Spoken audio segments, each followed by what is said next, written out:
Hello, my name is Ash, a counselor in training. This is my Relatable study podcast for individuals who need help studying for their NCE, CPCE, and other related counseling exams.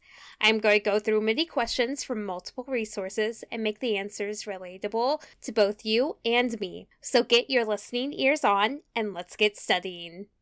A member of a process group frequently expresses strong negative opinions about other members. Her group peers regard her as a source of conflict and suggest that she leave the group. How might the counselor respond appropriately? A. Who here agrees that she should leave the group? B. I think you are avoiding an opportunity to learn about handling disagreements. C. We are not going to use a group member as a scapegoat for your inability to deal with conflict. D. Do you think we would benefit if we kicked out every group member that we do not like?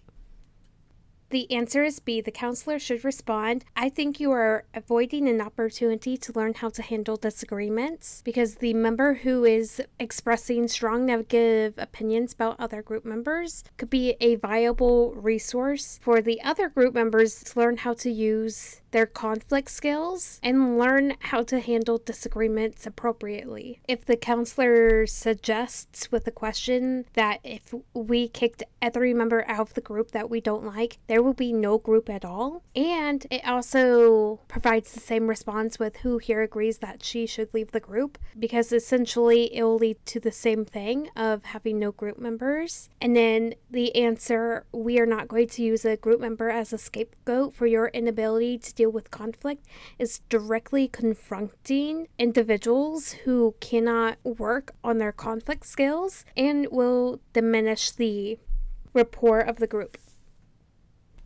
What is nurturance?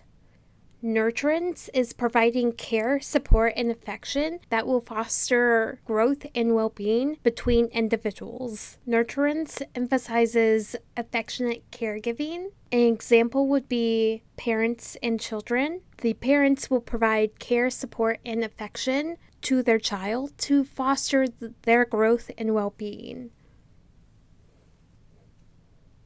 The trait and factor approach fails to take blank into account. A. Individual change throughout the lifespan. B. Relevant psychometric data. C. Personality. D. Job requirements.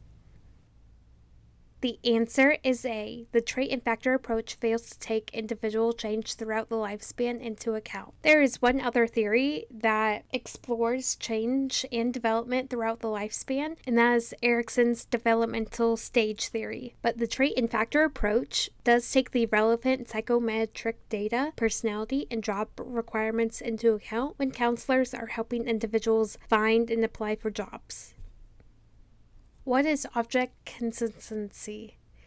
Object consistency is the ability to maintain an emotional bond with others despite any physical separation. It is about how individuals hold their emotions, thoughts, and feelings about their relationships with another person, even when they're not with us. For example, when a parent goes to work, they will leave their child at a daycare. Even though the child knows that they are at work, they are holding emotions, thoughts, and feelings about their parents and are waiting for them to come back and give them the love and affection that they are seeking at the end of the day.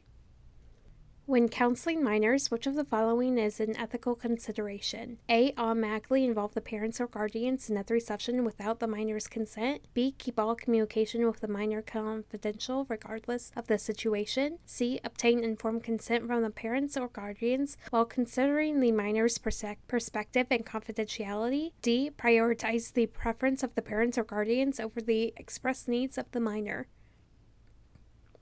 The answer is C. When counseling minors, the ethical consideration is to obtain informed consent from the parents or guardians while considering the minor's perspective and confidentiality within the therapeutic context, relationship, ethical principles, and the counseling setting as a whole. Because when counseling minors, we want to ensure that they can trust the counselor and making sure that they have a say within their treatment plan, but also inform the parents of what's going on and be transparent with the minor, saying, hey, I need to let your parents know what's going on. Would it be okay to inform them of this or this? Or would you like to inform your parents of this or this? It's a back and forth to ensure that the minor knows what's going on and the parents are also aware of the therapeutic process and how it may be approached regarding their minor.